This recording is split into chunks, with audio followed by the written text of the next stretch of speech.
একটা mixing bowl আর একটি measurement cup নিয়ে নিয়েছি।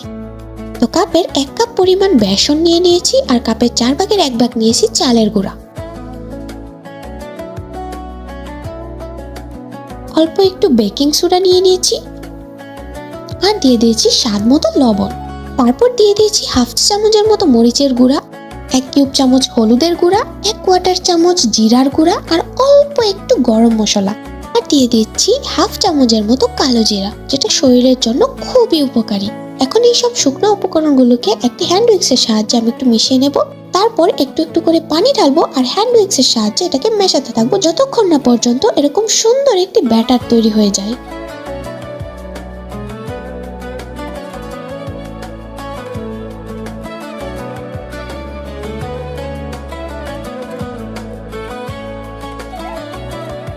গোলাটা পারফেক্ট হয়েছে কিনা এটা বোঝার জন্য গোলাতে এরকম আঙুল ডুবিয়ে দেখবেন আঙুলটা কভার হচ্ছে কিনা। যদি হয়ে থাকে তাহলে মনে করবেন গোলাটা একদম পারফেক্ট আছে।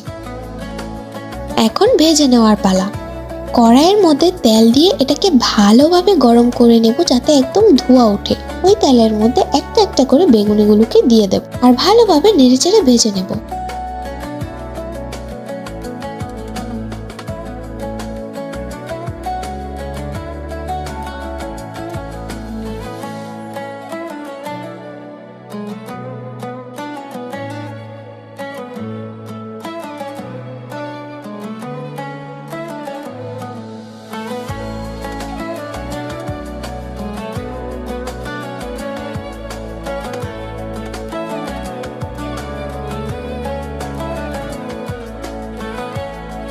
আর একইভাবে আমি সবগুলো বেগুনি ভেজে নিয়েছি।